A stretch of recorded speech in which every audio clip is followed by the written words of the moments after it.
বিসমিল্লাহির রহমানির রহিম। বইয়ের নাম ধর্মনিরপেক্ষ মতবাদ। রচনায় অধ্যাপক গোলাম আজম। প্রকাশনায় আধুনিক প্রকাশনী। সূচিপত্র। ধর্মনিরপেক্ষ মতবাদ। ধর্মনিরপেক্ষ মতবাদের জন্মকথা, ধর্মনিরপেক্ষতার পরিচয়, আধুনিক ধর্মনিরপেক্ষতার ইতিহাস, তৎকালীন ইউরোপের অবস্থা, ধর্ম ও বিজ্ঞানের লড়াই, গির্জা বনাম রাষ্ট্র, আপোষ প্রস্তাব, চিন্তার বিষয়, মুসলিম বিশ্বে ধর্মনিরপেক্ষতাবাদ, যুক্তির মানদণ্ডে ধর্মনিরপেক্ষতাবাদ, যুক্তি ও বিবেকের দৃষ্টিতে ধর্মনিরপেক্ষতাবাদ, ধর্মনিরপেক্ষতাবাদের পরিণাম: ১. আদর্শিক পরিণাম, ২. নৈতিক পরিণাম, ৩. মূল্যমানের পরিণাম, ৪. ধর্মনিরপেক্ষ শাসনের পরিণাম, ৫. ধর্মীয় পরিণাম। ইসলাম বনাম ধর্মনিরপেক্ষতাবাদ, মুসলমান ও ধর্মনিরপেক্ষ মতবাদ, ধর্মনিরপেক্ষতাবাদীদের প্রকারভেদ। পৃষ্ঠা ৫। বিসমিল্লাহির রহমানির রহিম। ধর্মনিরপেক্ষ মতবাদ। ধর্মনিরপেক্ষ মতবাদের জন্মকথা। ধর্মনিরপেক্ষতাবাদ ইংরেজি সেকুলারিজম শব্দেরই বাংলা অনুবাদ। গত ২৫০ বছর থেকে এটা দুনিয়ার সর্বত্র একটি আদর্শিক মর্যাদা লাভ করেছে। মুসলিম প্রধান দেশগুলোর মধ্যে সর্বপ্রথম কামাল পাশাই তুরস্কে এ মতবাদ প্রতিষ্ঠিত করেন। ইতিপূর্বে মুসলমানগণ এরূপ নির্লজ্জভাবে দুনিয়াময় প্রচার করে ধর্মনিরপেক্ষতাবাদের দীক্ষা গ্রহণ করেছে বলে কোনো নজির পাওয়া যায় না। এমনকি যে পাকিস্তান ধর্মভিত্তিক রাষ্ট্র হিসেবে কায়েম হয়েছিল, সেখানেও এক শ্রেণীর মুসলিম নামধারী প্রভাবশালী লোক ধর্মনিরপেক্ষতার প্রকাশ্য সমর্থক। পাকিস্তানের ইতিহাস ধর্মনিরপেক্ষতাবাদীদের ঘৃণ্য ষড়যন্ত্রেরই কলঙ্কময় ইতিহাস। তাই এ মতবাদের জন্ম বৃত্তান্ত, প্রকৃত রূপ ও পরিণাম সম্পর্কে তথ্য ও যুক্তিভিত্তিক আলোচনার প্রয়োজন। ধর্মনিরপেক্ষতার পরিচয়। ধর্মীয় প্রবণতাকে মানুষের ব্যক্তি জীবনে সীমাবদ্ধ রেখে সমাজ জীবনের সকল দিক ও বিভাগকে আল্লাহ ও রাসূলের প্রভাব থেকে মুক্ত রাখার নামই ধর্মনিরপেক্ষতা। সামাজিক, রাজনৈতিক, অর্থনৈতিক ও আন্তর্জাতিক ক্ষেত্রে ধর্মকে পরিত্যাগ করাই এর লক্ষ্য। সে হিসাবে এ মতবাদকে ধর্মহীনতা বলাই সমীচীন। কিন্তু ব্যক্তিগত জীবনে ধর্মের বিধান মেনে চলার বিরুদ্ধে এর কোনো বিশেষ আপত্তি নেই বলে এ মহান উদারতার স্বীকৃতিস্বরূপ এর নাম ধর্মনিরপেক্ষতা রাখা হয়েছে। এ মতবাদে সরাসরি আল্লাহর অস্তিত্বকে অস্বীকার করে না বটে, কিন্তু আল্লাহর গুণাবলী সম্পর্কে এর নিজস্ব ধারণা আছে। আল্লাহ নিজের প্রতি যত গুণই আরোপ করুন না কেন, ধর্মনিরপেক্ষতাবাদী মাত্র কয়েকটা গুণই স্বীকার করতে রাজি। তাদের মতে আল্লাহ এ বিশ্বটা শুধু সৃষ্টি করেছেন, বড়জোর তিনি এ জড় জগতের নিয়ম কানুন, প্রাকৃতিক নিয়ম রচয়িতা। মানুষকেও না হয় তিনিই পয়দা করেছেন। তাকে পূজা অর্চনা করলে মৃত্যুর পর তা কোনো কাজে লাগলেও লাগতে পারে, কিন্তু দুনিয়ার জীবনে উন্নতি, শান্তি ও প্রগতির জন্য আল্লাহ বা রাসূলের কোনো প্রয়োজন নেই। এটাই আল্লাহ সম্পর্কে বিশুদ্ধ ধর্মনিরপেক্ষতার ধারণা। পৃষ্ঠা ৬। সুতরাং ধর্মনিরপেক্ষতাবাদীরা গোটা সমাজ জীবনকেই আল্লাহ এবং ধর্মের অনাবশ্যক হস্তক্ষেপ থেকে মুক্ত রাখাকে আদর্শ বলে মনে করে। তাদের মতে ধর্ম নিতান্তই একটি ব্যক্তিগত ব্যাপার। দু বা ততোধিক মানুষের সকল প্রকার পারস্পরিক সম্পর্ক নির্ধারণে ধর্মকে অনধিকার প্রবেশ করতে দেয়া চলে না, কেননা সমাজ জীবনে ধর্মের প্রভাব সম্পূর্ণ প্রগতি বিরোধী এবং প্রতিক্রিয়াশীলতার পরিচায়ক। আধুনিক ধর্মনিরপেক্ষতার ইতিহাস। যদিও ধর্মনিরপেক্ষতাবাদ কোনো আধুনিক সৃষ্টি নয়, তবুও একটি আদর্শ হিসেবে বর্তমানকালে এর প্রচার চলছে। একটি মতাদর্শ হিসেবে আধুনিক ও প্রগতিশীল বলেই এক শ্রেণীর নিকট এর সুনাম।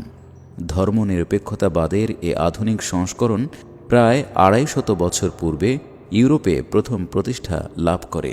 ১৫ শতাব্দীতে এর জন্ম হয় এবং ২৫০ বছর সংগ্রামের পর ১৮০০ শতাব্দীর প্রথমার্ধে তা বিজয়ী মতাদর্শ হিসেবে কায়েম হয়। তৎকালীন ইউরোপের অবস্থা। যে ইউরোপ এর জন্মস্থান, সেখানকার তৎকালীন অবস্থার সঠিক ধারণা ব্যতীত ধর্মনিরপেক্ষতার ইতিহাস বোঝা অসম্ভব। 15 শতাব্দীতে ইউরোপে সবেমাত্র জ্ঞান বিজ্ঞানের চর্চা শুরু হয়েছে। সেকালে জ্ঞান বিজ্ঞানের সকল ক্ষেত্রেই মুসলমানদের হাতে নেতৃত্ব ছিল। আজকাল যেমন উচ্চ জ্ঞান লাভ করার জন্য আমরা ইউরোপ ও আমেরিকার নিকট ধর্ণা দিই, 14 শতাব্দী পর্যন্ত ইউরোপবাসীদেরকেও তেমনি আলহামরা, কর্ডোভা ও গ্রানাডায় জ্ঞানের তালাশে ভিড় জমাতে হতো। জ্ঞান বিজ্ঞানের ক্ষেত্রে গ্রিক সভ্যতা খ্রিস্টপূর্ব যুগে নেতৃত্ব দিয়েছিল। 7ম শতাব্দী থেকে জ্ঞান বিজ্ঞানের সকল শাখা প্রশাখায় মুসলিমদের প্রাধান্য প্রতিষ্ঠিত হল। আধুনিক বিজ্ঞানের অনেক বিভাগই মুসলিম সভ্যতার সৃষ্টি। 15 শতাব্দীর পূর্ব পর্যন্ত ইউরোপ অজ্ঞতার অন্ধকারে ছিল। জ্ঞান বিজ্ঞানেই মুসলমানদের নিকট তাদের প্রথম হাতেখড়ি হয়। কিন্তু 12 শতাব্দীর পর থেকে মুসলমানগণ জ্ঞান বিজ্ঞানের চর্চা ছেড়ে বিলাসিতায় গা ভাসিয়ে দেয়। কয়েক শতাব্দী পর্যন্ত পূর্বপুরুষের সাধনালব্ধ জ্ঞান সম্পদের উপর নির্ভর করে তাদের জীবন গতানুগতিক ধারায় চলতে থাকে। অপরদিকে ইউরোপ যেটুকু জ্ঞানের আলো মুসলমানদের নিকট থেকে লাভ করেছিল, তার ভিত্তিতে নতুন জ্ঞান সাধনায় তারা ক্রমেই অগ্রসর হতে লাগল। পৃষ্ঠা 7। সে সময় ইউরোপে খ্রিস্টান পাদ্রীদের শাসন ছিল। পাদ্রীরা ধর্মের নামে মানব জীবনের সর্বক্ষেত্রে একচ্ছত্র অধিপতি হিসেবে রাজত্ব করছিল। অথচ তাদের নিকট আল্লাহর বিশুদ্ধ বাণীর অস্তিত্ব নেই বলে 6ষ্ঠ শতাব্দীতেই কোরআনে ঘোষণা করা হয়েছে। পাদ্রীরা আল্লাহর নামে নিজেদের মত চালু করত। তারা মানুষের নিকট ধর্মের নামে নিরঙ্কুশ আনুগত্য দাবি করত এবং শাসন ক্ষমতা তাদের হাতে থাকায় তারা গায়ের জোরেই আনুগত্য করাত। জীবনের প্রত্যেক দিকে প্রভাব বিস্তার করতে গিয়ে তারা সকল বিষয়েই নিজেদের মতামত জোর করে চাপিয়ে দিত। ধর্ম ও বিজ্ঞানের লড়াই।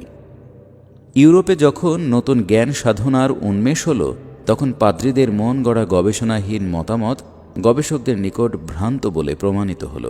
সৃষ্টি জগতের রহস্য যতই উদ্ঘাটিত হতে লাগল, পাদ্রীদের সাথে জ্ঞান সাধকদের মত বৈষম্য ততই প্রকট হয়ে উঠল। বিজ্ঞানীদের প্রত্যেকটি নতুন মত ক্ষমতাসীন পাদ্রীদের ভ্রান্তি প্রমাণ করে চলল। পাদ্রীগণ তখন অনন্যপায় হয়ে ধর্মের দোহাই পাড়তে শুরু করল এবং শাসন শক্তি প্রয়োগ করে বেত্রাঘাত থেকে মৃত্যুদণ্ড পর্যন্ত অমানসিক শাস্তি দ্বারা গবেষকদের শায়েস্তা করতে লাগল। গ্যালিলিওর ন্যায় শত শত জ্ঞান পিপাসী পাদ্রীদের এ খোদাই অস্বীকার করার পাপে চরম দণ্ড ভোগ করল। এর স্বাভাবিক প্রতিক্রিয়া যা হবার তাই হল। চিন্তা ও গবেষণা ভিত্তিক জ্ঞানের অনুসন্ধানীদের ওপর এ জুলুমের বিরুদ্ধে সুধীমণ্ডলী ও চিন্তাশীলদের মধ্যে বিদ্রোহ দানা বেঁধে উঠল। পাদ্রীদের নিজস্ব মন গড়া মতামতের ভ্রান্তি যতই প্রমাণিত হল, ততই এ বিদ্রোহী শক্তি অধিকতর মজবুত হয়ে চলল। ধর্মের নামে পাদ্রীদের এ অধার্মিক আচরণ বিদ্রোহীদের মনে তীব্র ধর্মবিদ্বেষ সৃষ্টি করল। তারা ধর্মকে মানুষের পক্ষে সকল প্রকার মঙ্গলের বিরোধী বলে চরম সিদ্ধান্ত গ্রহণ করে বসল। গির্জা বনাম রাষ্ট্র। বিদ্রোহীরা প্রবল আত্মবিশ্বাসের সাথে সম্পূর্ণ বেপরোয়াভাবে পাদ্রীদের বিরুদ্ধে প্রকাশ্য সংগ্রাম ঘোষণা করল। পাদ্রীরা তথা গির্জা ধর্মের দোহাই দিয়ে ধর্মান্ধ জনতার সহায়তায় রাজ শক্তি নিয়ে দৃঢ়ভাবে প্রতিরোধ গড়ে তুলল।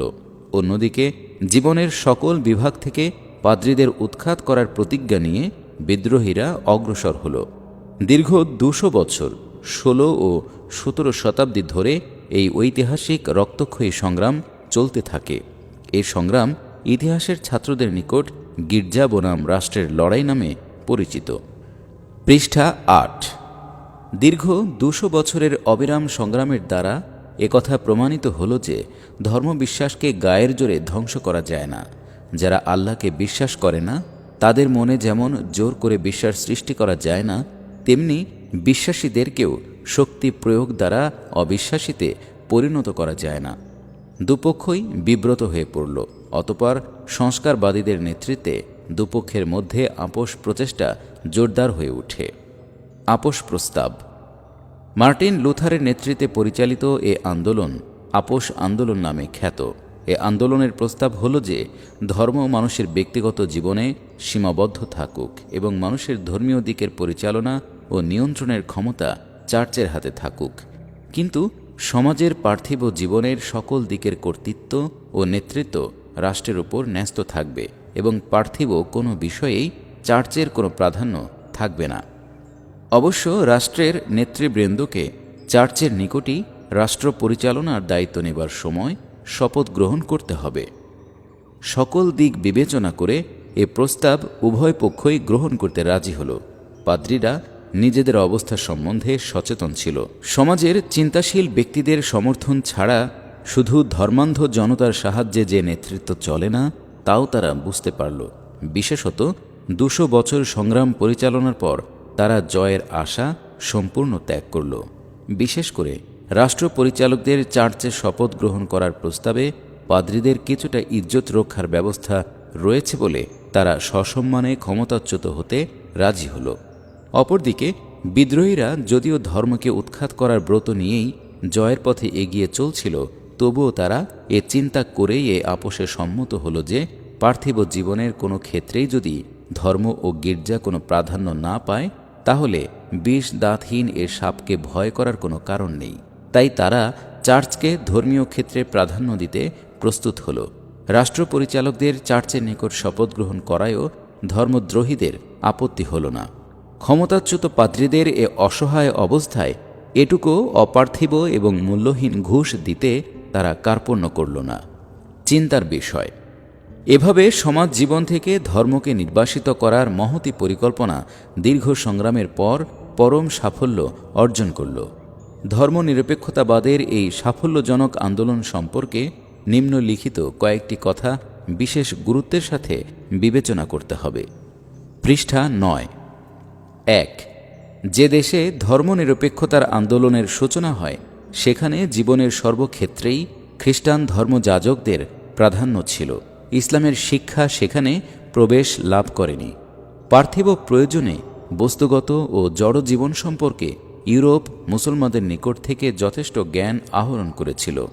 একথা ঐতিহাসিক সত্য, কিন্তু তারা ইসলামের শিক্ষা বা ইসলামী জীবন ব্যবস্থাকে মোটেই গ্রহণ করেনি। সে যুগ ছিল মুসলমানদের পতনের যুগ। সে পতনের কারণ তারা ইসলামকে একটি পূর্ণাঙ্গ জীবন ব্যবস্থা হিসাবে দুনিয়ায় কায়েম রাখার দায়িত্ব পালন করেনি। যদিও সেকালের মুসলমানদের ব্যক্তি এবং সমাজ জীবনের বিভিন্ন দিকে উত্তরাধিকার সূত্রে ইসলামের প্রভাব যথেষ্ট ছিল, তবুও তা এমন একটা সজীব ও আকর্ষণীয় শক্তি হিসাবে অবশিষ্ট ছিল না যে ইউরোপবাসীকে তা আকৃষ্ট করতে পারে। মুসলিম বিজ্ঞানীরা যদি তাদের ইউরোপীয় সাগরিদদের নিকট ইসলামকে একটি সুষ্ঠু জীবনবিধান হিসেবে পেশ করতেন, তাহলে ইউরোপের নবজাগরণ ভিন্ন খাতে প্রবাহিত হতে পারত। এতে খ্রিস্টান পাদ্রীদের মন গড়া ধর্ম বিলুপ্ত হয়ে সেখানে ধর্মনিরপেক্ষতাবাদ প্রতিষ্ঠার পরিবর্তে ইসলামী জীবন ব্যবস্থারই রূপায়ণ হয়তো অসম্ভব ছিল না। 2. খ্রিস্টান পাদ্রীদের নিকট আল্লাহর বিধান ছিল না। তারা ধর্মের নামে যা প্রচার করত তা আল্লাহর মনোনীত ধর্ম ছিল না। তারা গ্রিক দর্শন ও বিজ্ঞানের উপর নিজেদের ধর্মীয় মতবাদের ভিত্তি স্থাপন করেছিল। আধুনিক জ্ঞান বিজ্ঞানের ক্রমবিকাশের ফলে তাদের মতবাদের সূত্রসমূহ যখন ভ্রান্ত ও সন্দেহজনক বলে প্রমাণিত হতে শুরু করল, তখন মূল ধর্মই অস্বীকৃত হল বলে তারা মনে করে বসল। সুতরাং অত্যন্ত স্বাভাবিকভাবেই তারা নতুন শিক্ষা ও আন্দোলনের বিরোধিতা করতে লাগল এবং এ ব্যাপারে তারা যুক্তি ত্যাগ করে শক্তির আশ্রয় গ্রহণ করল।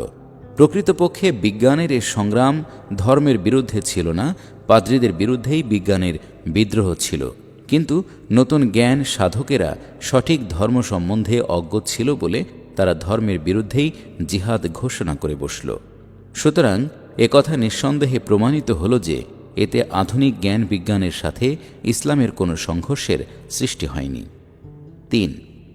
এ পর্যন্ত আধুনিক জ্ঞান যুক্তি ও তথ্যের ভিত্তিতে যত কিছু সিদ্ধান্ত গ্রহণ করেছে, তার কোনোটাই আল্লাহ ও রাসূলের কোনো সিদ্ধান্তকে ভ্রান্ত প্রমাণ করতে পারেনি।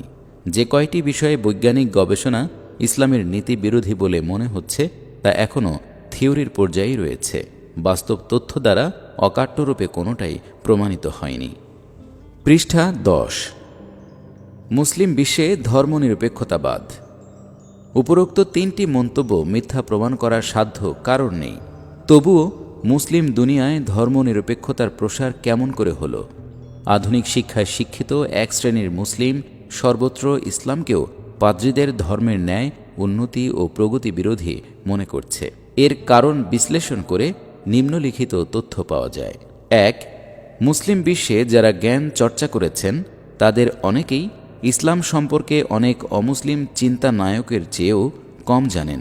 তারা অনেক মোটা মোটা বই মুখস্থ করেছেন, কিন্তু কোরআন ও হাদিস অধ্যয়ন করার সুযোগ পাননি, হয়তোবা প্রয়োজনও বোধ করেননি। অপরদিকে মুসলমানদের মধ্যে যারা কোরআন ও হাদিসের গবেষণা করেছেন তাদের অধিকাংশই আধুনিক জ্ঞান বিজ্ঞান অধ্যয়ন না করার ফলে এবং পার্থিব জীবনকে সর্বদিক দিয়ে ইসলামী দৃষ্টিভঙ্গিতে বিচার করার সুযোগের অভাবে গোটা মুসলিম সমাজকে যোগ্য নেতৃত্ব দান করতে অক্ষম। দীর্ঘকাল অনইসলামী শাসনের ফলে ইসলামী মন মগজ ও চরিত্র বিশিষ্ট ব্যক্তিদের নেতৃত্ব জীবনের সকল দিক থেকেই উৎখাত হওয়া স্বাভাবিক ছিল। ফলে আধুনিক জ্ঞান বিজ্ঞানে সমৃদ্ধ অথচ ইসলামী মন মস্তিষ্ক শূন্য মুসলমানদের নেতৃত্বই প্রতিষ্ঠা লাভ করল। এ নেতৃত্বের পক্ষে ইসলামী সমাজ ব্যবস্থা প্রতিষ্ঠার বিরোধিতা করা এবং যে কোনো পন্থায় ধর্মনিরপেক্ষতাবাদ প্রতিষ্ঠার পথ মুক্ত করার চেষ্টায় প্রবৃত্ত হওয়া মোটেই বিস্ময়কর নয়। ২. মানব সভ্যতার ইতিহাস থেকে একথা প্রমাণিত হয় যে জ্ঞান সাধনা, তথ্যানুসন্ধান ও চিন্তা গবেষণার ইঞ্জিনই বিশ্বের এ বিরাট গাড়িখানাকে টেনে নিয়ে চলছে। চিন্তানায়ক সাধকরাই উক্ত ইঞ্জিনের পরিচালক। তাদের মর্জি অনুযায়ী গোটা গাড়ির সকল যাত্রীকে চলতে হয়। যদ্দিন মুসলমান জাতি চিন্তার ক্ষেত্রে নেতৃত্ব দিচ্ছিল, তদ্দিন ইসলামী চিন্তাধারাই মানব জাতিকে প্রভাবান্বিত করেছিল। সত্য ও মিথ্যা, সুন্দর ও অসুন্দর, ভালো ও মন্দের ইসলামী মাপকাঠি তখন একমাত্র গ্রহণযোগ্য ছিল। ধর্মনিরপেক্ষতার আন্দোলনের ফলে বর্তমান খোদাহীন চিন্তাধারার বন্যার মুখে ইসলামী জ্ঞান বঞ্চিত মুসলিমদের ভেসে যাওয়াই স্বাভাবিক। কাজেই পাশ্চাত্যের নেতৃত্বে আধুনিক জ্ঞান সাধনার যে ইঞ্জিন দুর্বার গতিতে মানবজাতিকে টেনে নিয়ে যাচ্ছে, তাতে মুসলিম নামধারীদের এমনকি ধার্মিক বলে পরিচিত বহু মুসলমানেরও প্রভাবান্বিত হওয়া বিস্ময়কর নয়। পৃষ্ঠা ১১। চিন্তার ক্ষেত্রে পূর্ণ দাসত্ব মুসলিম নেতৃত্বকে পঙ্গু করে রেখেছে। তারা ইউরোপের উস্তাদদের নিকট নৈতিক ও মানসিক আত্মবিক্রয়ের মাধ্যমে বিশ্বস্ত সাগরিদের ন্যায় পাশ্চাত্যের অন্ধ অনুসরণ করে চলেছেন। তাদের স্বাধীন মন মগজ বা চক্ষু আছে বলে মনে হয় না। তারা পাশ্চাত্যের চক্ষু দ্বারা সুন্দর অসুন্দরের সিদ্ধান্ত নেন, ইউরোপের মগজ দিয়ে উন্নতি অবনতির হিসাব করেন এবং উস্তাদদের মন দিয়েই ভালো মন্দের বিচার করেন। ইউরোপের এসব মানুষ সন্তানগণ যদি মানসিক দাসত্ব ত্যাগ না করেন, তাহলে একদিন রাজনৈতিক দাসত্বই এর স্বাভাবিক পরিণতি হিসেবে স্বাধীন মুসলিম দেশগুলোর উপর নেমে আসবে। প্রাকৃতিক সম্পদে সমৃদ্ধ থাকা সত্ত্বেও মুসলিম দেশগুলো আজ এ কারণেই বিভিন্ন জাতির অর্থনৈতিক ও সাংস্কৃতিক গোলামে পরিণত হতে চলেছে। পৃষ্ঠা ১২। যুক্তির মানদণ্ডে ধর্মনিরপেক্ষতাবাদ। ধর্মনিরপেক্ষতাবাদের ইতিহাস পাঠ করে কারো এ ধারণা করা উচিত নয় যে ১৫ শতাব্দীর পূর্বে কোনো কালেই এ মতবাদ দুনিয়ায় প্রচলিত ছিল না। প্রকৃতপক্ষে পূর্ণাঙ্গ ধর্মের সাথে ধর্মনিরপেক্ষতাবাদের লড়াই চিরন্তন।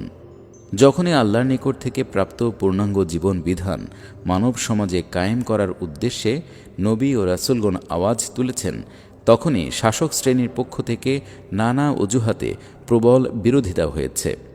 ইব্রাহিম আলাইহিস সালামের সময় নমরুদ ও মুসা আলাইহিস সালামের সময় ফিরআউন কঠোরভাবে পূর্ণাঙ্গ ধর্মের বিরোধিতা করেছে, অথচ তারা আল্লাহকে সৃষ্টিকর্তা হিসেবে স্বীকার করত। ধর্মকে কোনো সময়ই তারা অস্বীকার করেনি। নমরুদের দরবারে রাজ পুরোহিত ছিল ইব্রাহিম আলাইহিস সালামেরই পিতা আজর। আল্লাহকে ও ধর্মকে জীবনের সর্বক্ষেত্রে পরিচালক শক্তি হিসাবে গ্রহণ করতে তারা কিছুতেই রাজি ছিল না।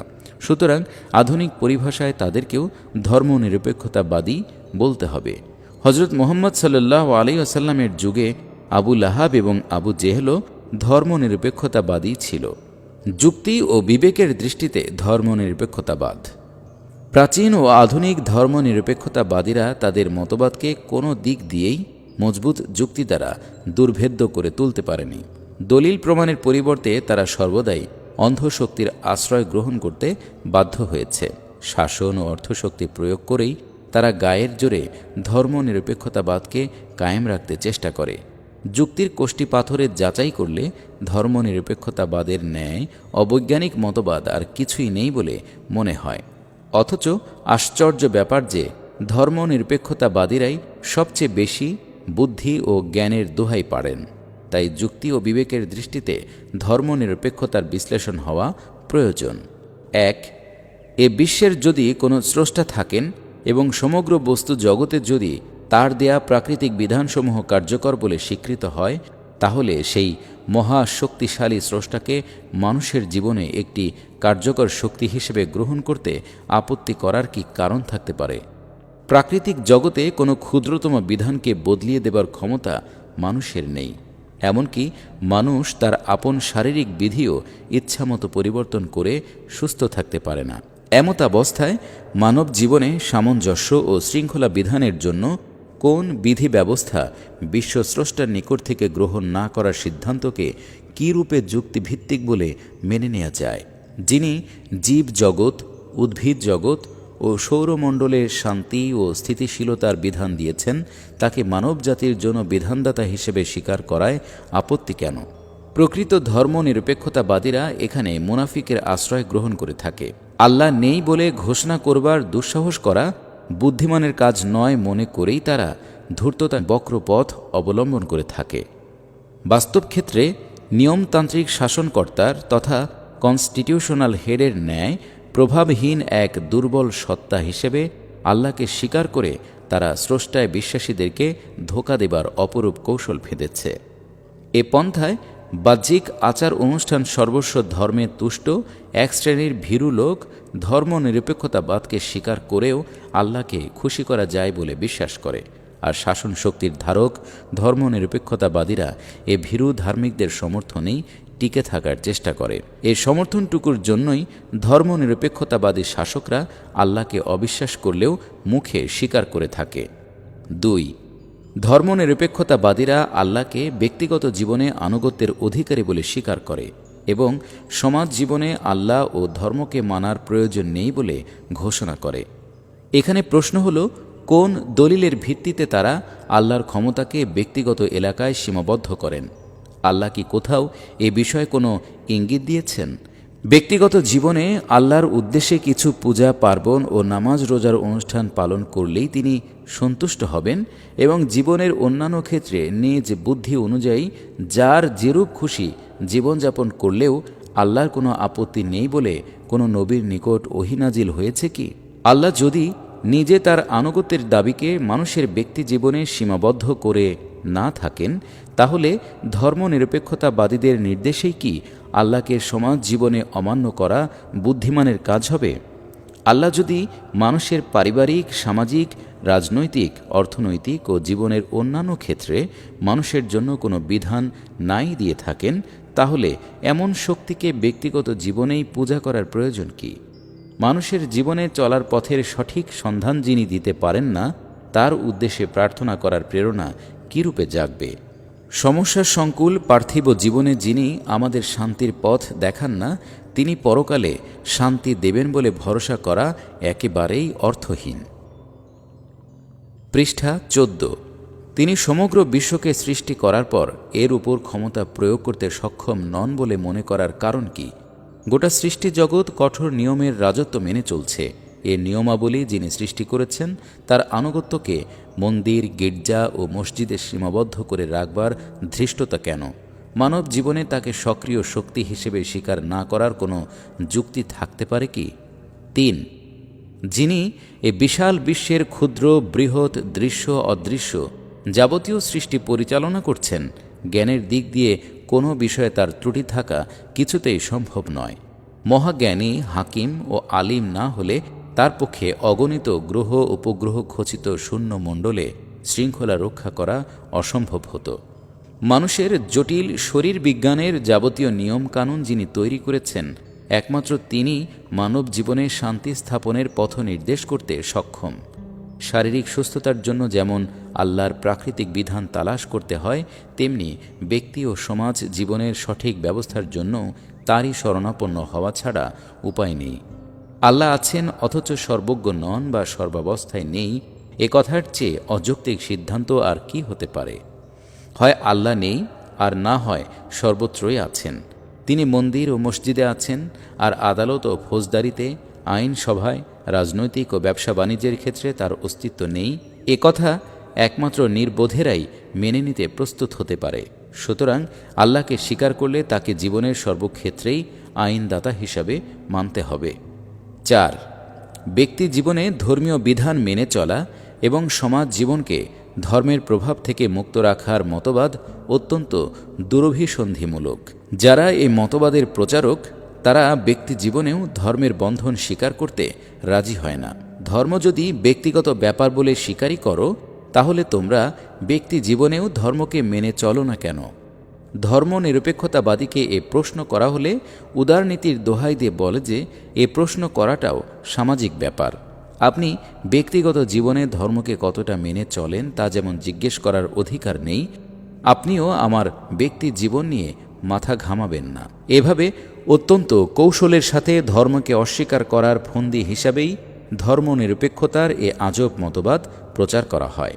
তাই ধর্মনিরপেক্ষতাবাদ ও ধর্মবিরোধিতায় মূলত কোনো পার্থক্য নেই। পৃষ্ঠা 15। 5. ধর্মনিরপেক্ষতাবাদীরা ব্যক্তি ও সমাজ জীবনের মধ্যে যে ব্যবধানের উল্লেখ করেন তা সমাজ বিজ্ঞানের দৃষ্টিতে চরম অবৈজ্ঞানিক সিদ্ধান্ত।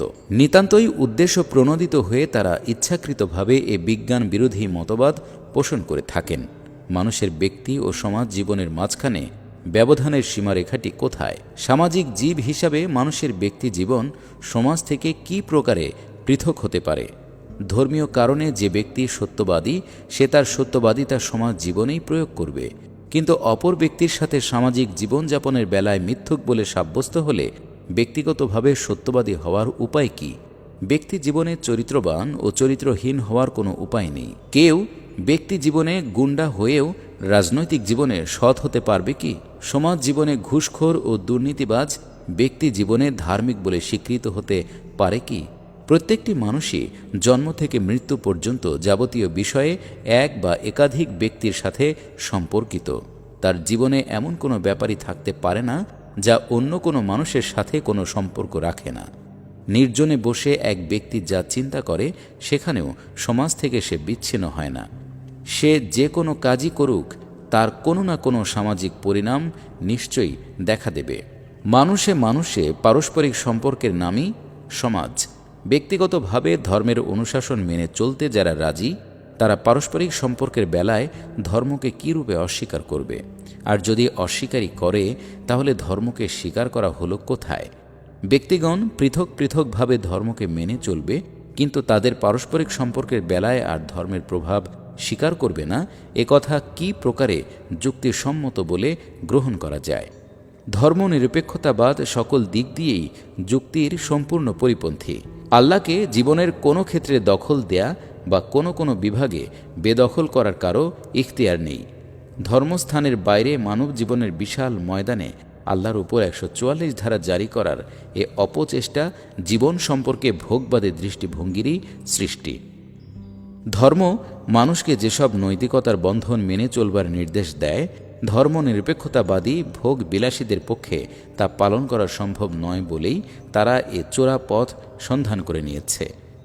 জীবনকে নৈতিকতার ঝামেলা থেকে মুক্ত করে আজাদ জীবনযাপনের সস্তা সুবিধাটুকু উপভোগ করতে হলে ধর্মকে ব্যক্তিগত ব্যাপারে পরিণত করা ছাড়া তাদের আর কোনো উপায়ই নেই। সুতরাং এ মতবাদ যে মানুষের সদিচ্ছার সৃষ্টি নয় তা বলাই বাহুল্য। পৃষ্ঠা 16। ধর্মনিরপেক্ষতাবাদের পরিণাম। ধর্মনিরপেক্ষতাবাদের ইতিহাস আলোচনা করলে স্পষ্টই বোঝা যায় যে এটা কোনো ইতিবাচক পজিটিভ মতাদর্শ নয়। এটা নিতান্তই একটি নেতিবাচক নেগেটিভ দৃষ্টিভঙ্গি মাত্র। ধর্মকে মানুষের ব্যক্তিগত জীবনে সীমাবদ্ধ করার নামে মানব জীবনকে ধর্ম ও আল্লাহর প্রভাব থেকে মুক্ত রাখার এ মতবাদকে প্রকৃতপক্ষে আদর্শহীনতাই বলা উচিত। মানুষকে ধর্মের বন্ধন ও স্রষ্টার দাসত্ব থেকে আজাদ করার পর নির্দিষ্ট আদর্শের পথে পরিচালনার ইঙ্গিত এ মতবাদে পাওয়া যায় না। জীবনের সর্বক্ষেত্রে ধর্মের প্রভাব মেনে চলার আদর্শ থেকে বিচ্যুত এ মতবাদ মানুষকে আদর্শহীন অবস্থায় নিক্ষেপ করে। তাই ধর্মনিরপেক্ষতাবাদ স্বয়ং কোনো আদর্শ নয়, বরং এটা চরম আদর্শহীনতা, অ্যাবসেন্স অব আইডিওলজি ছাড়া আর কিছুই নয়। ১. আদর্শিক পরিণাম। মানুষ এমন এক বৈশিষ্ট্যপূর্ণ জীব যে তাকে সকল বিষয়েই নিজের ভালো মন্দ বাছাই করার ঝামেলা পোহাতে হয়। অন্য সব জীবের ন্যায় তার পরিপূর্ণ বিকাশ আপনা আপনি হতে পারে না। সুতরাং আদর্শের সন্ধান করা ছাড়া মানুষের কোনো উপায় নেই। ধর্মনিরপেক্ষতাবাদ যখন মানুষকে আদর্শহীন করে অনিশ্চিত পথে ছেড়ে দেয়, তখন তার জীবনে এক বিরাট শূন্যতার সৃষ্টি হয়। কিন্তু তার পক্ষে আদর্শ শূন্য অবস্থায় জীবনযাপন করা বাস্তব ক্ষেত্রে অসম্ভব। ফলে এ শূন্যতাকে পূরণ করার জন্য তার সামনে অনেক বিচিত্র ও বিপরীতমুখী আদর্শের আবির্ভাব ঘটে। রাজনৈতিক, অর্থনৈতিক, সামাজিক, নৈতিক ও অন্যান্য দিকে মানুষ তখন আদর্শের সন্ধান করতে বাধ্য হয়। প্রয়োজনের তাগিদে যখন মানুষ আদর্শ তালাশ করতে থাকে, তখন বিভিন্ন চিন্তাশীল মানুষ পৃথক পৃথকভাবে বিচিত্র রকমের আদর্শ আবিষ্কার করে। একই মানুষের পক্ষে মানব জীবনের সর্বদিক ও বিভাগের উপযোগী সামঞ্জস্যশীল পূর্ণাঙ্গ আদর্শ সৃষ্টি করা সম্ভব হয় না বলে বাধ্য হয়েই জীবনের বিভিন্ন ক্ষেত্রের জন্য বিভিন্ন মানুষের রচিত আদর্শ গ্রহণ করতে হয়। এমতাবস্থায় সামঞ্জস্যময় জীবন কিছুতেই সম্ভবপর হতে পারে না। এ আদর্শিক অসামঞ্জস্য ধর্মনিরপেক্ষতার সর্বপ্রধান বিস্ময় পরিণাম। ২. নৈতিক পরিণাম। মানুষ নৈতিক জীব। নৈতিক মূল্যবোধই মানুষকে অন্যান্য জীব থেকে উন্নত মর্যাদার অধিকারী করেছে। আইন ও শাসন মানুষের মধ্যে প্রকাশ্য নৈতিকতা কিছুটা সৃষ্টি করলেও অন্তরে নৈতিকতা বোধ সৃষ্টি না হলে মানুষের ব্যক্তি জীবনে নৈতিকতা মজবুত হতে পারে না। পৃষ্ঠা ১৭। এই নৈতিকতা সৃষ্টির জন্য এমন এক স্রষ্টার প্রতি বিশ্বাস থাকা প্রয়োজন, যিনি সর্বাবস্থায় মানুষের চিন্তা ও কর্ম সম্বন্ধে জ্ঞাত এবং যিনি আদালতে আখিরাতে ন্যায় বিচার করে মানুষকে পুরস্কার ও শাস্তি প্রদান করবেন। আইন মানুষের কর্মজীবনকে আংশিকভাবে নিয়ন্ত্রণ করে মাত্র। একমাত্র ধর্মই মানুষের ইচ্ছা ও প্রবৃত্তির উপর শক্তি প্রয়োগ করতে পারে। তাই ধর্মই কর্মজীবনকে পূর্ণরূপে নিয়ন্ত্রিত করতে সক্ষম। নৈতিক চরিত্র বর্জিত মানুষকে মানবদেহী পশুই বলা যায়। বরং বুদ্ধিশক্তির অধিকারী মানুষ চরিত্রহীন হলে পশুর চেয়েও অধিক অনিষ্টকারী হতে পারে। সুতরাং ধর্মনিরপেক্ষতা মানুষকে পশুত্বের নিম্নতম স্তরে নিক্ষেপ করতে পারে। এই মতবাদ মানবদেহের সুপ্ত পশুত্বকে লাগামহীন করে নৈতিকতার বন্ধনকে ছিন্ন করারই পাশবিক আদর্শ মাত্র। ধর্মনিরপেক্ষতাবাদ যে সভ্যতার জন্ম দিয়েছে, নৈতিকতার দৃষ্টিতে তা মনুষ্যত্বের উপযোগী হতে পারে না। মনুষ্যত্ববোধ জাগ্রত করার একমাত্র অবলম্বনই ধর্মবোধ। মানুষ তার পশু প্রবৃত্তির তাড়নায় ধর্মকেও কুপ্রবৃত্তির সহায়ক হিসাবে ব্যবহার করার চেষ্টা করে বটে, কিন্তু ভালো ও মন্দ সম্বন্ধে মানুষের যে সহজাত ধারণা রয়েছে তা একমাত্র ধর্মেরই অবদান। নৈতিক বিধান একমাত্র ধর্মেরই অনুশাসন। মানুষের জীবনে নৈতিক অনুশাসন কার্যকর করতে হলে সমাজ জীবনকে ধর্মের প্রভাব থেকে মুক্ত রাখা নিশ্চয়ই বুদ্ধিমানের সিদ্ধান্ত নয়। ৩. মূল্যমানের পরিণাম। মূল্যবোধই মানুষের জীবনকে সত্য ও কৃষ্টিসম্মত করে তোলে। সভ্য ও অসভ্য, ভালো ও মন্দ, সঠিক ও বেঠিক, সুন্দর ও কুৎসিত ইত্যাদি সম্পর্কে নির্ভুল সিদ্ধান্তে পৌঁছবার দায়িত্ব যদি প্রত্যেক মানুষের যুক্তির উপর ন্যস্ত থাকে, তাহলে বিশ্বের মানুষ কোনো চিরন্তন ও শাশ্বত মূল্যমানের সন্ধান পাবে না। একমাত্র মানব জাতির স্রষ্টার পক্ষেই চিরন্তন মূল্যমান, ইটার্নাল ভ্যালুস নির্ধারিত করা সম্ভব। একই সঙ্গে দুটো বিপরীত জিনিস সত্য হতে পারে না। অথচ মানুষ নিজের বুদ্ধি সর্বস্ব জ্ঞানের ভিত্তিতে পরস্পর বিপরীত মূল্যমান নির্ধারণ করে। মদ্যপান হয় ভালো, না হয় মন্দ, অথচ কতক লোক ভালো মনে করে, আবার অনেক লোক এটাকে মন্দ মনে করে। প্রত্যেক বস্তু ও কার্যের আদি ও অন্ত সম্বন্ধে যার জ্ঞান আছে, তার সিদ্ধান্তের উপর নির্ভর না করলে মানুষ নিজের বুদ্ধি দ্বারা সঠিক মূল্যমান নিরূপণ করতে পারবে না। ফলে এক সময় যা ঠিক বলে সিদ্ধান্ত করবে, অন্য সময় আবার বেঠিক বলে তা বর্জন করবে, অথচ তা একবার ঠিক ও পরে বেঠিক হতে পারে না। পৃষ্ঠা 18। আমেরিকার আইনসভায় 1919 সালের জানুয়ারি মাসে শাসনতন্ত্রের 18তম সংশোধনীর মাধ্যমে মদ অবৈধ ঘোষণা করে আইন পাশ করা হয়।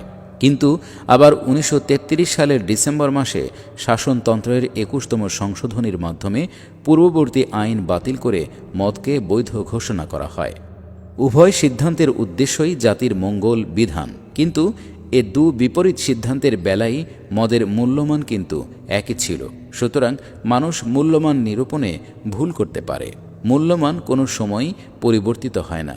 ধর্মকে জীবনের প্রায় সকল ক্ষেত্রেই ত্যাগ করার ব্যবস্থা করলে এ চিরন্তন মূল্যমান কোথায় পাওয়া যাবে? সঠিক মূল্যমান নির্ধারণ করতে অক্ষম হলে মানব জীবন যে অবস্থার সম্মুখীন হয় তা আধুনিক ধর্মনিরপেক্ষ জাতিসমূহের মানবতা বোধের মান থেকেই অনুভব করা যায়। ধর্মনিরপেক্ষতাবাদের ফলে মানুষ প্রবৃত্তির দাসে পরিণত হতে বাধ্য। তদুপরি ব্যক্তিস্বার্থ, দলীয় সুবিধাবাদ, গোত্রীয় লাভ ক্ষতি, বর্ণগত, দেশগত ও এলাকাগত সংকীর্ণতা বিশ্ব মানবতাকে যে জটিল ব্যাধিতে নিমজ্জিত করছে তা চিন্তাশীল ব্যক্তিদের পক্ষে বাস্তব অভিজ্ঞতা থেকেই অনুভব করা সম্ভব। আধুনিক বিজ্ঞান মানুষকে যে মহাশক্তির যোগান দিয়েছে তা একমাত্র স্বার্থপর মূল্যবোধের ফলেই মানবজাতির অকল্যাণের উদ্দেশ্যে ব্যবহৃত হচ্ছে। সুতরাং ধর্মের প্রভাবকে পরিত্যাগের সিদ্ধান্ত মানবজাতির ধ্বংসের পথেই প্রশস্ত করে চলেছে। 4. ধর্মনিরপেক্ষ শাসনের পরিণাম। শাসন শক্তি এমন এক হাতিয়ার যা দ্বারা জনসাধারণ শান্তিপূর্ণ জীবনযাপনের সুযোগও পেতে পারে, আবার চরমভাবে নির্যাতিত হতে পারে। যে কোনো রাষ্ট্র ব্যবস্থায় শাসকগণই রাষ্ট্রের সকল ধন সম্পদের উৎপাদন ও বন্টন ব্যবস্থার নিয়ন্ত্রণ করে থাকে। আইন রচনা দ্বারা তারা নাগরিকদের সমগ্র জীবনের উপরই প্রচণ্ড প্রভাব বিস্তার করতে সক্ষম। তাদের পরিচালিত বিচার পদ্ধতির উপরই সর্বসাধারণের মান ইজ্জত সম্পূর্ণ নির্ভরশীল। শিক্ষা ব্যবস্থার মাধ্যমে জাতির ভবিষ্যৎ মন মগজ গঠন করার চাবিকাঠিও তাদের হাতে ন্যস্ত। বিশেষভাবে আধুনিক যুগে নাগরিকদের গোটা জীবনের সুখ দুঃখ, মান অপমান, উন্নতি অবনতি রাষ্ট্র পরিচালক ও শাসকবৃন্দের ইচ্ছা, মনোবৃত্তি ও দৃষ্টিভঙ্গির উপর অনেকখানি নির্ভর করে। এমত অবস্থায় শাসক সম্প্রদায় আল্লাহর দাসত্ব ও ধর্মের বন্ধন থেকে যদি মুক্ত হয়, বিশ্বস্রষ্টার নিকট যদি জবাবদিহিতার অনুভূতি শূন্য হয় এবং আখিরাতে পুরস্কার ও শাস্তির প্রতি যদি অবিশ্বাসী হয়, তাহলে নিঃসন্দেহে তারা সুবিধাবাদী নীতি অনুসরণ করে চলবে। পৃষ্ঠা 19। তাদের চরিত্র কিছুতেই নির্ভরযোগ্য হবে না। তারা নিজেদের পার্থিব লাভ লোকসানের ভিত্তিতেই সকল বিষয়ে সিদ্ধান্ত গ্রহণ করবে। গদি রক্ষার জন্য তারা যে কোনো পদক্ষেপ নিতে প্রস্তুত হবে। আত্মপ্রতিষ্ঠার জন্য এবং নিজেদের স্বার্থ চরিতার্থ করার উদ্দেশ্যে তারা শাসনযন্ত্রকে যথেচ্ছ ব্যবহার করবে। তাদের গোটা চরিত্র মানুষের খিদমতের জন্য নিয়োজিত না হয়ে নিজেদের খিদমতেই নিযুক্ত হবে। শুধু গণবিপ্লব এড়াবার জন্য এবং জনসমর্থন থেকে বঞ্চিত হবার ভয়েই তারা জনসেবা করবে। এখানেও চরম উদ্দেশ্য আপন স্বার্থ। আল্লাহ ও আখিরাতের প্রতি বিশ্বাস যাদের জীবনকে নিয়ন্ত্রিত করে, তাদের শাসন ধর্মনিরপেক্ষতাবাদীর শাসনে যে বিরাট পার্থক্য আছে তা যেমন যুক্তিসম্মত তেমনি তা ঐতিহাসিক সত্য। যারা ধর্মকে বাস্তব জীবনে গ্রহণ করেছে তাদের শাসন ধর্মহীনদের শাসন থেকে স্বাভাবিকভাবেই আলাদা ধরনের হবে। এমনকি মুসলিম শাসনের দীর্ঘ ইতিহাসেও ধার্মিক এবং অধার্মিক শাসকদের যুগে জনগণের জীবনে ব্যাপক পার্থক্য দেখা গেছে। শাসন শক্তি সমাজের সর্বাপেক্ষা ব্যাপক ও সবল শক্তি। এই বিপুল শক্তিকে একমাত্র আল্লাহ ও আখিরাতের ভয়, আল্লাহ ও রাসূলের আইন এবং ধর্মীয় অনুশাসন দ্বারাই নিয়ন্ত্রণ করা সম্ভব। তদুপরি জনমত আংশিকভাবে শাসন শক্তিকে নিয়ন্ত্রণ করে থাকে, কিন্তু ধর্মনিরপেক্ষ শাসকদের আচরণ একমাত্র জনমত দ্বারাই নিয়ন্ত্রিত। ফলে তারা প্রচারযন্ত্রের সাহায্যে এবং ক্ষমতার জাদুমন্ত্রে জনমতকে কলুষিত করে অনেক সময় অন্যায়কে ন্যায় বলে চালিয়ে দিতে পারে। তাই ধর্মনিরপেক্ষ শাসন জনগণকে ধোঁকা দিয়ে ক্ষমতায় থাকার সাধনাই করে। 5. ধর্মীয় পরিণাম। মানব সমাজের সকল বিভাগ থেকে বেদখল করে যে সত্তাকে ধর্মীয় উপাসনালয়ে বন্দী করা হলো, তার পক্ষে নিজের অস্তিত্বটুকু পর্যন্ত বজায় রাখাও সম্ভব নয়। এরূপ দুর্বল কোনো সত্তার প্রতি মানুষের অবহেলা অত্যন্ত স্বাভাবিক। জীবনের অগণিত সমস্যায় জর্জরিত মানুষ যখন মুক্তির সন্ধানে সর্বক্ষণ অস্থির, তখন তাকে বাস্তব কোনো সমাধান না দেখিয়ে শুধু পরকালের ভয় দেখালে কি হবে? যে ভগবান আমাকে দৈনন্দিন জীবনের সমস্যার সংকুল অবস্থা থেকে মুক্তির পথ দেখায় না, সে শুধু মন্দিরে বসে আমার নিকট পূজার দাবি করলে আমি তাকে ভালোবাসব কেন? যে গড সারা সপ্তাহে আমাকে সমস্যা সংকুল বিশ্বে অসহায় অবস্থায় ছেড়ে নিশ্চিন্তে সুখনিদ্রা উপভোগ করে, সে কোন অধিকারে শুধু রোববারে গির্জায় আমার আনুগত্য দাবি করে? পৃষ্ঠা ২০। এরূপ নিষ্কর্মা, স্বার্থপর ও অনাবশ্যক সত্তার অস্তিত্বই যদি কেউ অস্বীকার করে, তাহলে তাকে কোন যুক্তিতে দোষী সাব্যস্ত করা যায়? এমন কোনো খোদাকে মানবার জন্য যারা মানুষকে আহ্বান জানায়, তারাই বাস্তব ক্ষেত্রে খোদার স্থান দখল করে এবং অথর্ব ও বোবা খোদার পক্ষ থেকে ধর্মীয় সেবা হিসাবে নিজেরাই বিধান দান করে। জীবনের সর্বক্ষেত্রের উপযোগী সামঞ্জস্যপূর্ণ কোনো বিধান রচনা করার ক্ষমতা মানুষের নেই বলেই ওইসব ধর্মীয় নেতাদের রচিত অনুশাসন মানুষের প্রতি ইনসাফ করতে সক্ষম হয় না। ফলে রাজনৈতিক কায়েমি স্বার্থের প্রতি ধর্মীয় সমর্থন যোগান দিয়ে বৃহত্তর মানব সমাজের উপর জুলুম করার উপায় হিসাবে খোদাকে ব্যবহার করা হয়। তখন এরূপ জালিম খোদাকে অস্বীকার করা ছাড়া মানুষের আর কোনো পথই থাকে না। ইউরোপে খ্রিস্টান ধর্মনেতাদের সমর্থনে যে জঘন্য পুঁজিবাদ জনসাধারণকে এক শ্রেণীর লোকের অর্থনৈতিক দাসত্বের নিগড়ে আবদ্ধ করে রেখেছিল, তার বিরুদ্ধে কার্ল মার্কস যখন আওয়াজ তোলেন, তখন গির্জার সেই মানবসৃষ্ট ধর্মের দোহাই তুলেই এর প্রতিরোধ করা হয়। নির্যাতিত জনতাকে ধর্মের নামে আপন মুক্তির বিরুদ্ধে ব্যবহার করতে দেখে কার্ল মার্কস ঘোষণা করলেন যে ধর্ম এক প্রকার আফিম, যা মানুষকে হিতাহিত জ্ঞান শূন্য করে ছাড়ে। তখন ধর্মীয় নেতারা ধর্মের একমাত্র অবলম্বন হিসাবে তাদের ওই দুর্বল খোদার দোহাই দিল। এবার মার্কস ঘোষণা করলেন যে খোদাই মানুষের সেরা দুশমন। কার্ল মার্কসের মতবাদ মানব জীবনের জন্য সামগ্রিক বিধান দেয় না বলেই তা সামঞ্জস্যপূর্ণ নয় এবং একমাত্র অর্থনৈতিক দৃষ্টিকোণ থেকে মানব সমস্যাকে অধ্যয়ন করার ফলে তার রচিত সমাধান মানুষকে মুক্তি দিতে সক্ষম হয়নি। তিনি অর্থনৈতিক স্বাধীনতার নামে মানুষকে মানুষের পূর্ণ দাস হওয়ার অকৃত্রিম পথই প্রদর্শন করেছেন, কিন্তু তিনি ধর্ম ও খোদার বিরুদ্ধে যে বিদ্রোহ ঘোষণা করেছেন তা খ্রিস্টান পাদ্রীদের কৃত্রিম ধর্মেরই প্রতিক্রিয়া। খোদাকে জীবনের সকল ক্ষেত্র থেকে নির্বাসিত করে গির্জায় আবদ্ধ করার পর তাকে রাজনৈতিক ও অর্থনৈতিক জুলুমের সমর্থক হিসেবে পেশ করা ছাড়া জীবনে খোদার প্রয়োজনই বা কী থাকতে পারে? তাই ধর্মনিরপেক্ষতাবাদ বাস্তব ক্ষেত্রে নাস্তিকতার দিকে মানুষকে ধাবিত করে। নাস্তিকতা প্রকৃতপক্ষে ধর্মনিরপেক্ষতারই স্বাভাবিক পরিণাম। ধর্মনিরপেক্ষতা খোদার প্রাথমিক পশ্চাৎপসরণ আর নাস্তিকতা তার চূড়ান্ত পরাজয়। তাই ধর্মনিরপেক্ষতাবাদ চরম অধর্মের পথ এবং ধর্মের চরম দুশমন। পৃষ্ঠা ২১। ইসলাম বনাম ধর্মনিরপেক্ষতাবাদ। ধর্মনিরপেক্ষতাবাদের খোদা মানুষের স্বার্থের সৃষ্টি, কিন্তু ইসলাম আল্লাহ তাআলা সম্বন্ধে যে ধারণা দেয় তা মানুষের মন গড়া রচনা নয়। কোরআনের আল্লাহ কোনো উপাসনালয়ে বসে মানুষের নিকট পূজা দাবি করেন না। কারো সাথে আপোষ মীমাংসা করে নিজের অস্তিত্বটুকু বাঁচিয়ে রাখবার মতো দুর্বল মনোভাবও তার নেই। তিনি নিজেকে একদিকে যেমন মানুষের স্রষ্টা ও পালনকর্তা হিসেবে পেশ করেন, অপরদিকে তেমনি একমাত্র আইন ও জীবন বিধানদাতা হিসেবে তাকে গ্রহণ করতে আদেশ করেন। দয়ালু ও মেহেরবান হওয়ার সঙ্গে সঙ্গে তিনি সর্বশক্তিমান ও মহাজ্ঞানী বলেও দাবি করেন। তিনি মানুষের পূজা ও প্রশংসার কাঙ্গাল নন, তেমনি সকলে তার প্রেমে পাগল হলেও তার কোনো উপকার হয় না। ইসলামের আল্লাহ তার শেষ নবী হজরত মুহাম্মদ সাল্লাল্লাহু আলাইহি ওয়াসাল্লামের মাধ্যমে বিশ্ব মানবতার জন্য এমন এক পূর্ণাঙ্গ ও ত্রুটিহীন জীবন ব্যবস্থা বাস্তব রূপে প্রতিষ্ঠিত করে দেখিয়েছেন, যার ঐতিহাসিক সত্যতা অস্বীকার করার কোনো পথই অবশিষ্ট নেই।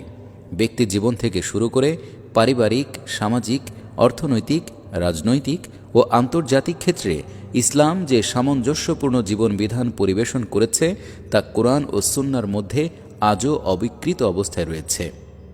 1400 বছরেও কোরআনের মধ্যে কোনো কৃত্রিমতা অনুপ্রবেশ করতে পারেনি। সর্বকালে ও সর্বদেশেই এ কোরআন মানুষকে পথ প্রদর্শন করতে সক্ষম বলে ঘোষণা করেছে। আল্লাহর দেয়া বিধানের চেয়ে শ্রেষ্ঠতর জীবন বিধি রচনা করা কোনো কালেই সম্ভব নয় বলে কোরআন বারবার চ্যালেঞ্জ দিয়েছে। যদি আরবি ভাষায় প্রেরিত কোরআন বিকৃত করা সম্ভব হতো তাহলে হয়তো ইসলামকে একটি ধর্মনিরপেক্ষ মতবাদে রূপান্তরিত করা যেত। অন্য ভাষায় কোরআনের তর্জমা করে মূল কোরআনের সাথে মানুষের সম্পর্ক ছিন্ন করা সম্ভব হলে হয়তো ধর্মনিরপেক্ষতাবাদের প্রতিষ্ঠার পথ সুগম হতে পারত। কিন্তু কোনো সফল অনুবাদকেই কোরআনের স্থলাভিষিক্ত করা অসম্ভব। একমাত্র আরবি ভাষায় প্রেরিত কোরআনকেই মুসলমানগণ কোরআন বলে বিশ্বাস করেন। এ বিশ্বাসকে উপড়ে ফেলার চেষ্টা কোথাও সফলতা লাভ করেনি। কোরআনের ভ্রান্ত অনুবাদ দ্বারা যতই মানুষকে ধর্মনিরপেক্ষতার দিকে ধাবিত করার চেষ্টা হোক না কেন, মূল কোরআন অক্ষত থাকার ফলে এর সঠিক অনুবাদও হতে থাকবে এবং সেই ভ্রান্তির প্রতিরোধও চলতে থাকবে। পৃষ্ঠা 22। ধর্মনিরপেক্ষতাবাদ যতই ধর্মকে ব্যক্তিগত ব্যাপারে সীমাবদ্ধ করে রাখার চেষ্টা করবে, কোরআন ততই দৃঢ়তার সাথে মানুষের জন্য পরিপূর্ণ জীবন বিধানের দাওয়াত দিতে থাকবে। সুতরাং ইসলামের সাথে এই মতবাদের লড়াই করার কোনো যোগ্যতাই নেই। ইসলামকে ব্যক্তি জীবনে সীমাবদ্ধ করে মানুষের সমাজ জীবনকে কোরআনের প্রভাব থেকে মুক্ত রাখার যে ব্যবস্থা কামাল পাশা করে গিয়েছেন তা ব্যর্থ হয়েছে। ইসলামের সাথে যে অপকর্ম চলেছিল তার প্রতিক্রিয়ায় কামাল পাশা ধর্মনিরপেক্ষতার পথ গ্রহণ করেছিলেন। কিন্তু বিকৃত ইসলামের স্থানে প্রকৃত ইসলাম প্রতিষ্ঠা না করে তিনি ইউরোপের অন্ধ অনুকরণে আরবি ভাষা ও অক্ষরের বিরুদ্ধে জিহাদ করলেন এবং ইসলামকে খ্রিস্ট ধর্মের ন্যায় বাস্তব জীবন থেকে উচ্ছেদ করার পরিকল্পনা গ্রহণ করলেন। 25-30 বছর পর তুরস্কে আরবি ও ইসলামী শিক্ষার যে নতুন ধারা প্রবাহিত হয়েছে তা কামালের উক্ত পরিকল্পনার ব্যর্থতাই ঘোষণা করছে। এজন্যই ধর্মনিরপেক্ষতাবাদের বিজয় পথে ইসলাম এক অনতিক্রম্য বাধা হয়ে আছে। কোরআনকে বিনাশ করা সম্ভব নয় বলে ইসলামকেও ধর্মনিরপেক্ষ মতবাদে পরিণত করা অসম্ভব। কোরআন মানুষের জীবনে সর্বক্ষেত্রে এত স্পষ্ট বিধান দিয়েছে যে মূল কোরআন অবিকৃত থাকা অবস্থায় যুক্তির জোরে সমাজ জীবন থেকে ইসলামকে উৎখাত করার সাধ্য কারও নেই। অবশ্য সামরিক শক্তি বলে সাময়িকভাবে দমন করা সম্ভব। মুসলমান ও ধর্মনিরপেক্ষ মতবাদ। ধর্মনিরপেক্ষ মতবাদ সম্বন্ধে উপরোক্ত আলোচনার পর একথা স্বীকার করা ছাড়া কোনো উপায় নেই যে ইসলামে বিশ্বাসী কোনো মানুষের ধর্মনিরপেক্ষ দৃষ্টিভঙ্গি থাকা স্বাভাবিক নয়। মুসলমান নাস্তিক কথাটা যেমন হাস্যকর, ধর্মনিরপেক্ষ মুসলমান কথাটাও তেমনি কৌতুকপ্রদ। তবু একজন অমুসলিম যে পরিমাণে ধর্মনিরপেক্ষ, সে পরিমাণ ধর্মনিরপেক্ষ হওয়া সত্ত্বেও একজন মুসলিম নামধারী ব্যক্তি একমাত্র নামের জোরেই মুসলিম হিসাবে পরিচিত হয়। মুসলিম পিতামাতার সন্তান বলে মুসলিম সমাজে এমন মুসলমানও পাওয়া যায় যারা শুধু ধর্মনিরপেক্ষই নয়, আল্লাহ, রাসূল এবং আখিরাতেরও কোনো পরোয়া করে না। তারা ব্যক্তি জীবনে ইসলামের বিধান মানা তো দূরের কথা, কোরআনকে তারা মধ্যযুগীয় মনে করে আধুনিক জগতে অনুসরণের সম্পূর্ণ অনুপযোগী বলে বিশ্বাস করে। মুসলিম সমাজে এই ধরনের লোকের পক্ষে নেতা হওয়াও যেখানে সম্ভব, সেখানে ধর্মনিরপেক্ষতাবাদী তথাকথিত মুসলমানদের পক্ষে সমাজে নেতৃত্ব, কর্তৃত্ব অর্জন করাও কঠিন নয়। পৃষ্ঠা 23। কিন্তু কোনো ধর্মনিরপেক্ষতাবাদী পণ্ডিত কি কোরআন ও রাসূলের জীবন থেকে তার মতবাদের সপক্ষে কোনো একটি দলিলও পেশ করতে সক্ষম হবেন? এ ধরনের লোকদের পক্ষে দুটো পথের যে কোনো একটিকে বাছাই করে নেওয়া উচিত। কোরআন স্পষ্ট নির্দেশ দিয়েছে যে তোমরা পরিপূর্ণ ইসলামে দাখিল হও। যারা মুসলমান থাকতে চায় তাদের পক্ষে হুকুমের অনুসারী হয়ে আন্তরিকতার সাথে ইসলামী জীবন বিধানকে জীবনের সর্বক্ষেত্রে গ্রহণ করাই একমাত্র সম্মানজনক পন্থা এবং সততার পরিচায়ক। কিন্তু ইসলাম কারো অপছন্দ হলে কোরআন তাকে মুসলমান হওয়ার জন্য যেমন বাধ্য করে না, তেমনি বাস্তব ক্ষেত্রে ইসলামকে জীবনে গ্রহণ করতে অস্বীকার করেও নিজকে মুসলমান বলে পরিচয় দেবার অধিকারও দেয় না। যে ব্যক্তি কোরআনের সাথে এরূপ অসৎ ব্যবহার করতে সক্ষম, তার জীবনের কোনো দিকেই সততার আশা করা যায় না। ধর্মনিরপেক্ষতাবাদীদের প্রকারভেদ। ধর্মনিরপেক্ষতাবাদীদেরকে মোটামুটি দুই শ্রেণীতে বিভক্ত করা চলে। এক শ্রেণীকে ধূর্ত ও চালাক বলা চলে এবং আরেক শ্রেণীর উপযুক্ত পরিচয় দিতে গেলে বেওকুফ বলাই সমীচীন। ধূর্ত ধর্মনিরপেক্ষতাবাদীদের পরিচয় অত্যন্ত স্পষ্ট। তারা ধর্মকে ব্যক্তিগত ব্যাপার বলে প্রচার করে বটে, কিন্তু তাদের অনেকেরই ব্যক্তি জীবনে ধর্মের কোনো গন্ধও পাওয়া যায় না। তারা প্রকৃতপক্ষে ধর্মকে নিতান্তই অপ্রয়োজনীয় জিনিস বলে মনে করে, কিন্তু সামাজিক মর্যাদা, রাজনৈতিক সুবিধা ও অন্যান্য পার্থিব প্রয়োজনের তাগিদে ধর্মকে মৌখিক স্বীকৃতি দান করে মাত্র। বেওকুফ ধর্মনিরপেক্ষতাবাদীরা নিতান্তই করুণার পাত্র। তারা নামাজ, রোজা, কোরআন তিলাওয়াত, তসবিহ, জিকির ইত্যাদি অত্যন্ত নিষ্ঠার সাথে আদায় করে, কিন্তু সামাজিক, রাজনৈতিক, অর্থনৈতিক ইত্যাদি ক্ষেত্রে ইসলামী বিধানকে মেনে চলার কোনো তাগিদই অনুভব করে না। আল্লাহর কিতাবকে সামগ্রিকভাবে গ্রহণ না করে যারা শুধু ইসলামের কতিপয় অনুষ্ঠান নিয়েই সন্তুষ্ট, তাদের প্রতি কুরআন যে কঠোর সতর্কবাণী উচ্চারণ করেছে তা যে কোনো সত্যিকার মুসলমানের অন্তরকেই কাঁপিয়ে তুলবার জন্য যথেষ্ট। আল্লাহ পাক বলেন, তোমরা কি কিতাবের কতক অংশের প্রতি বিশ্বাস স্থাপন করেছ এবং আর কতক অংশকে অবিশ্বাস করো? যারা এরূপ করে তাদের জন্য এ দুনিয়ার জীবনে লাঞ্ছনা ও অবমাননা ছাড়া আর কি বদলাই বা থাকতে পারে? অতপর পরকালে তাদেরকে ভয়ঙ্কর শাস্তির দিকে ঠেলে দেওয়া হবে। সমাপ্ত।